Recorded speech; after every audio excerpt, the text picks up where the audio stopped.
I was just listening to Mary's seafood chowder, and I thought to myself, perhaps it was just a case of seasoning too much salt in the soup, perhaps. Because I think really, we all have a choice, don't we, as Graham pointed out so rightly.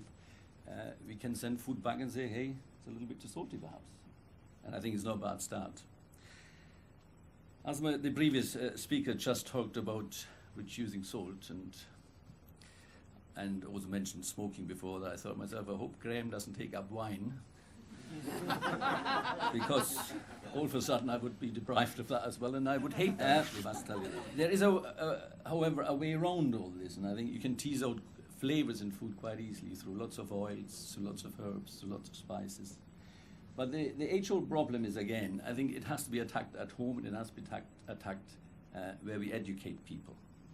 And nothing at all, ladies and gentlemen, is happening in the world of education to teach young budding chefs of how to go about it. And I think that's one area which is totally missed, hasn't been attacked yet. Everybody in the media really has got onto it. I think a lot of people are talking about it. But I don't know a single college in the country which actually teaches it and promotes it. So I think that is one thing I think we should really look at, and I don't know if the right minister is here. I think there will be lots of ministers here and MPs, so perhaps the right minister is here could attack that. Cooking methods, for instance, help a lot as well. And if you go to restaurants, and that's only a tip perhaps I should mention, but if you go to a restaurant and you look at it and you see only one oven, or you only one deep fryer, just don't go there. Stay away from it because it can't be good for you. The other thing is the more expensive, and some people might not like what I say now, but the more expensive your meal is, the less salt is in it, believe me.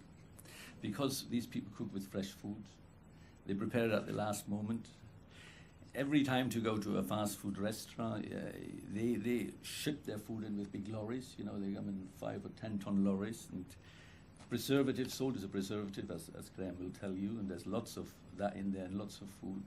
So if you go to restaurants which have a little garden in the back, and not, I mean, it's a luxury we don't all have, but if you can go to a restaurant with a garden in the back, and if you see a couple of hens run around the backyard, that's the restaurant you really want to go to. I know that doesn't happen in London, it's impossible, but I think that's where we really need to go. The other thing I think we should all do, as I said in the beginning, I think we should refuse salt, and we should tell people when you go to a restaurant and then you say, if you feel strongly about it, you should simply say to the, as you mentioned, you should say to the waiter, look, hey, I'm not that keen on salt, just ask the chef not to use too much salt, and I think that's the best thing to do.